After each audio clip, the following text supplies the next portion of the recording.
All right, guys, this Saturday, 9 to 1 p.m., here at Nasty Racing HQ, we have our JDR Storm Training Day. If you guys are interested in doing storm work, please come check us out. The first link in the description below will be to the event page. All it requires is a 3/4 ton truck and a little bit of your time, and it is a great money-making opportunity. We'll have some gifts to hand out, some information to give y'all, and some food to feed you. So if you guys are interested, please check out the event page, or you can send me an email at johndocrecovery@gmail.com. We are growing, we are expanding, and we want you to be part of the team. All right, y'all, we are back with another Colorado update, and we are talking about Racetronics. Before we get started in today's video, we're going to do a little quiz here for Mason. We're going to point to this, and you have to tell us what everything is. Camshaft.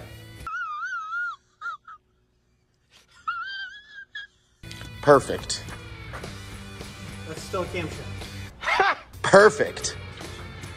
Lifter. Wow. Yes, dude, you're getting smarter. All right, this one's going to be challenging. Canoodler valve? Jesus Christ, that's Jason Bourne. That isn't, dude, you are pretty good. All right, guys, welcome back to another video. We are talking about our shop truck build we have going on, our LSA swapped Chevy Colorado. Obviously, working closely with Racetronics. These guys, they've been blowing us away with the stuff that they have. The quality of the parts and the variety, everything. They have so much stuff. I was doing myself a disservice by not researching them because I knew about Racetronics. We use their stuff on the Grand National, which is in the shop right now, which I'm not gonna say is gonna be a giveaway vehicle here very shortly, but this has Racetronics parts on it, and I want to figure out a way to get someone more Racetronics parts in their life. Pretty fair to say, right? It's pretty fair to say. But they have so much stuff. It is from fuel system to the AN wrenches to weld-on bungs, V-bands, fuel lines, fuel fittings, catch cans, you name it, they got it. And the quality is second to none. So you guys need to be aware of that. If you guys are building a car, you're working on a project, and you need to have all of the resources available to get the best parts to build the best end product, and you can do that with Racetronics. So check them out. We have a little goodie box from Racetronics that we're going to talk about before we talk about some suspension goodies. So Mason is the director of fuel systems on this program here. What are your thoughts on the fuel system that we're doing? Perfect. It'll be quiet. It'll give us the fuel and power we're trying to make. And it's really nice. So they previously they've sent us fuel pressure regulator, fuel pumps, some fittings. What else? They sent us a catch can. Everything we need to run this thing from start to finish. Yeah, the wiring too. The wiring They is even include hot wire kits for everything. that chubbed you up a little bit. Not gonna lie. It just saves you so much time, and their stuff is so much nicer than what you're gonna do. You're under there and you're already over it, and you're just like, I'll just put it here, you know, like I can get to it easy. No, so it saves you a lot of time. It's cost effective. Like, you're not gonna go up to the parts store and buy a bunch of relays and connectors and all of that. Then they use a lot of like factory style connectors, which are really, really nice. So it's a much nicer end result and much easier. So they got us all that stuff, and then we got another goodie box from them, which is fittings and lines, and I am blown away by the lines right off rip. We were going to be using this. This is Amazonian right here. This. You missed the trash can. It's close enough. Close enough. This stuff here is, there's a lot of guys out there when they're doing a build. For some reason, I don't know why a lot of people like to save money on the fuel system, which is not, it doesn't make any sense to me. Dude, safety and fuel system are the two places people really try to save money. They try to use some like cheaper line, the Amazon fuel line. We've done it before. We've had our failures before. We've learned from it. But this stuff right here, this is steel braided line with a rubber coating, right? Is that what, I mean? Yeah, it's a PTFE line, steel braided line like you would normally buy with a nice rubber coating. Very, very. Dude, this stuff is nice. Yeah. I mean, this right here is extremely high quality stuff. So we're very excited to have all of this stuff here. I mean, look at that. I've never seen this before. No, me neither. And I like it. I mean, I can't wait to start putting something together. It looks like it uses a regular PTFE fitting too. So look at the fittings. I had to open one up. There's probably two of them in here because I opened one up too. Oh, if you could see, it says Racetronics on it right there. Dude, this stuff right here is extremely nice. Oh yeah, also. You don't even have to zip tie the fuel. No, they come with 8L clamps, and they're all black too. Like it's the little things. Turbo drain mount.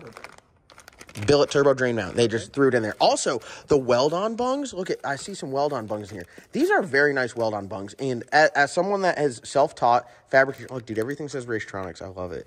Weld-on bungs. A lot of people make them.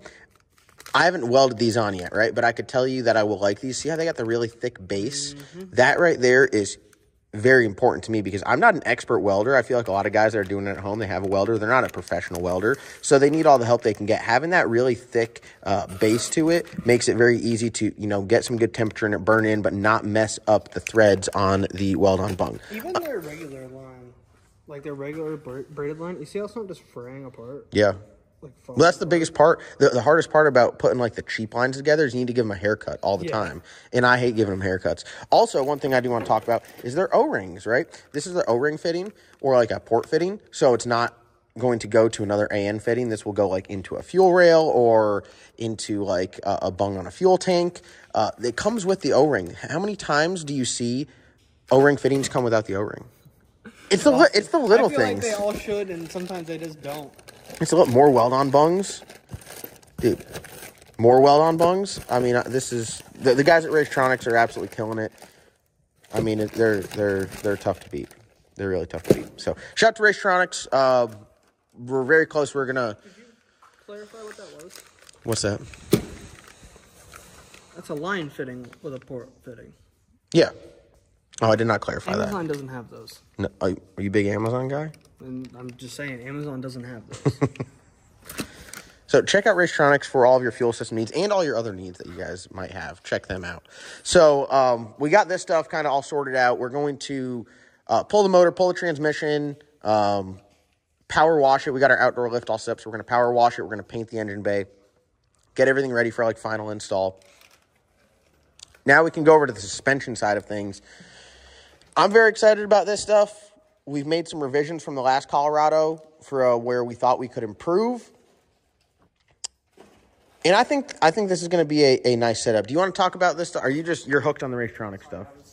I didn't have look through the box yet. So talk to them about the downsides of the suspension setup on the last Colorado. And it's not a big deal. We've made modifications to make it work better, but... Right off rip, any bump, you're breaking your back. Spinal. Bridge transitions, potholes, etc., etc. And that's because we went gangster low. We went gangster low, and I also had really little tires. And it had little tires on it. And one thing that we did was we had some Caltracs, and we did not order the low profile Caltracs. So it had a couple different adjustment holes in it, and we ended up having to cut some of them off and essentially making the low pro Caltracs. So this time around, we ordered the low pro Caltracs. So we got some Beltec lowering leafs, which I think they're like dual rate, if I'm not mistaken. Isn't that what they are? Listen, I'm not a big leaf. Yeah. Dual. All I know is they fit. We went a little different on the lowering kit this time. We decided to piece it together, try to get kind of more than the spring rate we want, something that rides a little bit. What we had before was definitely more of like a race style suspension. Double adjustable Viking coilovers front and rear. Yeah, I mean it was. We're looking for something that rides really good. It's not a race truck. It's a driver. So we went with Beltec suspension on this one. So we're gonna try it out. Yep, so we went with the Beltec lowering leaf. We got the Caltracs. This time they did come with the U-bolts. Last time they didn't, so very complete kit. Came with the knock-in bushings, so we're going to have a blast. I remember vividly pressing those bushings in, terrified for my life. Terrified. So we'll be doing that again. We will be doing that again, but... We'll put those in the freezer right now. Yeah, just kind of fall right in. But yeah, so we're waiting on a factory shackle. So this thing here, obviously the appearance has changed since the last time you guys saw it. If you can't tell, we ripped all of the awful molding and fender flares off of it. But it's got some crazy stance if you look down it. I mean, look at that Mad Max shit right there. Gotta pull up to the truck meet. Is that literally that's not where the wheel space is. That's how they made them. They like live and die by the fender flare. So we're obviously ditching that. Fender flare's gone. Wheel and tire setup gone. And we're going to have the truck sitting nice. They do make some smaller ones, some little fender flares that go off of this body line opposed to this one, which I'm not opposed to. What are your thoughts? They don't look bad, as long as they're color matched to the truck. Yep. But I like no fender flares. No fender flares looks good, I think. There are some things we do have to fix on this unit here. It's got a gnarly dent right here, right? If you can't tell by this being caved in. So it's got a gnarly dent here. It's got a gnarly dent here. What hit this? It looks like a big person just ran into it. Yeah, honestly. A high caloric person. I'm thinking this is exactly what happened. I don't remember that dent being there. Well, it's got one here, too. Look at this. Oh, boy, it does. I don't remember that being there either. So my theory Ooh. is maybe Dave was walking through the parking lot, right? Yeah. Tripped over his own big feet. Yep. And Header. Bam! Yeah. And it just moved, it just messed the whole bed up. It potentially could have. It potentially could have. Along with this body modification, we are going to do one. We got a roll pan here. Hold the roll pan up there so people can just get a quick look. Look at that nice roll pan. We're going to weld that unit in there. Oh, yeah. I think we should do that today. I know Mason loves to weld. I think we should. I do love the weld. That's my new favorite thing. Look at that. The roll pan? Dude, that shit's going to look good as hell. Nice. It seriously is. It really is going to look good. I love a good roll pan. Yeah, so do I. But this side seems to be all right. Obviously, we're going to have to spend some time with the Magic Eraser to get all that stuff off. But the build's coming together. So we have to drop the tank. We're waiting on some factory rear shackles because this is like I think it's like a lift, like a 2-inch lift shackle that's on it. So we got to do all that stuff. I think ideally today we get the fuel system done. Would be ideal. You're going to do the fuel system? I would like to. All right. I don't really want to pull the tank. I was trying to get someone else to do it. Looks like you're pulling the tank, my boy. So, yeah, that's what we got going on. If you guys are available this weekend, we got the Storm Training Day Rodeo here Saturday. So check us out, 9 to 1, 401 South Wall Street. First link in the description below will be for the event page if you're interested in storm work. Please check us out. Other than that, I hope you guys have a wonderful day, and be sure to subscribe. We'll see you in the next one.